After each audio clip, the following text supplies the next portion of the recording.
This month we're going to be doing a unit on color.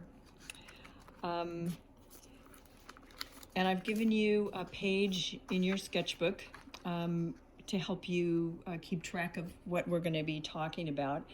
And I've given you some pages for your sketchbook in bright colors. And then I've given you a packet of colors.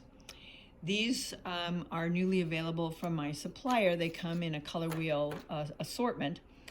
And so we're going to start by putting together a little color wheel for ourselves. You may use little pieces of this paper, or you may use marker or crayon if you have enough of the colors. If you use marker, be sure you put something underneath so you don't bleed through. So I've given you a solid triangle to put the primary colors on. And you know your primary colors. That's red and yellow and blue. So you put those on the points of the solid triangle. The secondary colors will go on the points of the dotted triangle, and those are orange and purple and green. Then the tertiary are third. It comes from the same root as like trace or tricycle, meaning three. And I want you to have these in order so that between red and orange is red-orange. And between orange and yellow is yellow-orange. We've got yellow-green, blue-green, and the blue-violet and red-violet. So they have to be in order there. Now, one of the things that we can do with that is we learn about complements. Now, this is spelled with an E, not an I, like if I give you a compliment. So it means something else. These are the colors that are opposite each other on the color wheel. So the opposite of red is green. The complement of red is green. The complement of blue is orange. And the complement of purple is yellow, which I've shown you here. So you might just put some dots here for your the three main complementary colors. Obviously, the tertiary colors and things can also have complements. We're just talking about pure color today. We're not going to be talking about tints, which is what a color is when it's mixed with white. These have common names like pink and baby blue and stuff. We're not going to be talking about shades, which is when a color is mixed with black. These tend not to have common names so much.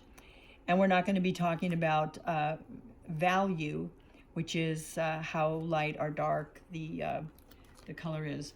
So for today, we're making our color wheel and putting our dots for our complementary colors. And then I'd like you to try a composition on the colored paper. And you may use the packet of colors, or you may cut out other colors, or you may cut out things from magazines, as I said, use markers, crayons. And I'm going to show you some examples of how people have used complementary colors. When you put them side by side, you get your most exciting color combination. This is an illustration for Robinson Crusoe by N.C. Wyeth, who was one of the great illustrators. And you notice the main composition here is blue and orange.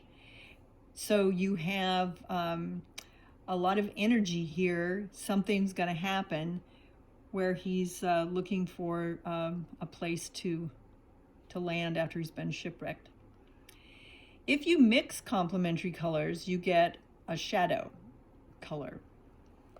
So if you were doing a field of yellow dried grass, you wouldn't mix black with it because that would make it look like it had burned. You would mix purple with it. This is by Graham Bayes, and you notice that he's chosen to make all of the background in purple, these, we'll be talking about this later, these are really down here, the analogous colors that are the three that are next to each other on the color wheel. But then by making his focal point in the yellow, it really stands out, doesn't it?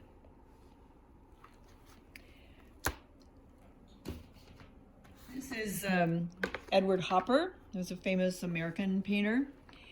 And I think it's interesting you notice this page, he's got complementary colors are his main color scheme, aren't they? With the green hills and the red barn. And so it feels very vital and alive. But if you look at this one, these are all cool colors, the blue and green and the kind of dirty white, and it feels much less energetic, doesn't it? And then I'd like us to look a little bit at, he's one of the great colorists, Van Gogh, and a lot of people, he's a favorite. He was born in Holland, which is a northern European country, has long, cold, dark winters. And his earliest paintings, actually for most of his career, were like this, more kind of Holland colors. And then when he moved to the south of France, he really discovered color. Now this portrait of him, it's a self-portrait, and let me hold it up a little bit. You can see where he's got the orange and blue flecks here that make it feel very dynamic. He has red and green in his hair so that it feels like it's moving, breathing. And the peach color is offset with a light green, so the complementary colors. That's a characteristic of post-impressionism, which is what he is described as. So there are some examples, and so you will try some complementary colors with your color pack, and we'll see how you do.